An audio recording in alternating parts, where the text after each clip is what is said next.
Item ಯಾವುದೇ ಇರಲಿ try ಮಾಡಿ ಆಚಿ ಚಿಕನ್ ಮಸಾಲಾ.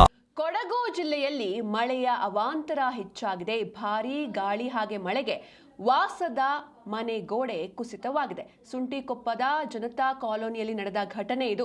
ಎಲಿಜಬೆತ್ ಅನ್ನೋರಿಗೆ ಸೇರಿದ ವಾಸದ ಮನೆ ಇದು. ಮಗು ಕೂಡ ಇತ್ತು ಆ ಮನೆಯಲ್ಲಿ. ಆದರೆ ಸದ್ಯ ಮಗು ಸೇರಿ 3 ಪ್ರಾಣಾಪಾಯದಿಂದ ಪಾರಾಗಿದ್ದಾರೆ. ಮನೆಯ 2 ಕೋಣೆಗಳಿಗೆ ಸಂಪೂರ್ಣವಾಗಿ ಹಾನಿಯಾಗಿದೆ. ನೀವು ಕೂಡ ನೋಡ್ತಾ ಇದ್ದೀರಾ ಆ ದೃಶ್ಯದಲ್ಲಿ. ಸ್ಥಳಕ್ಕೆ PDO ಲೋಕೇಶ್ ಹಾಗೆ ಅಧಿಕಾರಿಗಳು ಭೇಟಿಯನ್ನ ನೀಡಿದ್ದಾರೆ. ಹಾಗೆ ಸೂಕ್ತ ಪರಿಹಾರದ ಭರವಸೆಯನ್ನು ಕೂಡ ನೀಡಿದ್ದಾರೆ ಅಧಿಕಾರಿಗಳು. ಕೊಡಗು ಜಿಲ್ಲೆ ಕುಶಾಲನಗರ ತಾಲೂಕಿನ ಸುಂಟಿಕೊಪ್ಪ ಇದು. ಇಲ್ಲಿ ಜನತಾ ಕಾಲೋನಿಯಲ್ಲಿ ನಡೆದ ಘಟನೆ ಇದು.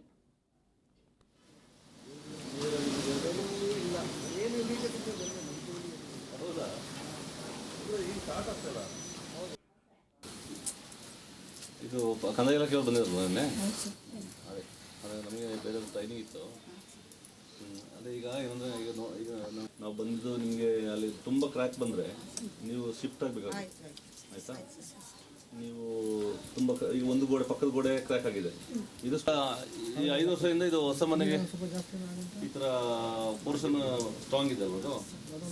ಇಲ್ಲಾಂದರೆ ನೀವು ನಿಮ್ಮ ನೆಂಟರ ಮನೆಗೆ ಕುಟುಂಬಸ್ಥರು ನಮಗೆ ಇದು ಎಲ್ಸಿ ಅಂತೇಳಿ ಇಲ್ಲಿ ಜನತಾ ಕಾಲೋನಿ, ನಮ್ಮ ಸುಂಟಿಕೊಪ್ಪ 1ನೇ ವಿಭಾಗದ ಜನತಾ ಕಾಲೋನಿ ಅಂತೇಳಿ ಇಲ್ಲಿ LC ಅವ್ರದ್ದು ಮನೆ. ಗಾಳಿ ಮಳೆಗೆ ಒಂದು ಗೋಡೆ ಸಂಪೂರ್ಣ ಕುಸಿದಿದೆ, ಮತ್ತೊಂದು ಗೋಡೆ ಸ್ವಲ್ಪ ಬಿರುಕಿದೆ. ಅವ್ರಿಗೆ ನಾವು ಸೂಚನೆ ಕೊಟ್ಟಿದ್ದೀವಿ, ಸಂಬಂಧಿಕರ ಮನೆಗೆ ತೆರಳಬೇಕು ಅಂತೇಳಿ ನೋಟಿಸ್ ಕೊಟ್ಟಿದ್ದೀವಿ. ಮತ್ತು ಅವರು ಅದನ್ನು ಒಪ್ಕೊಂಡಿದ್ದಾರೆ.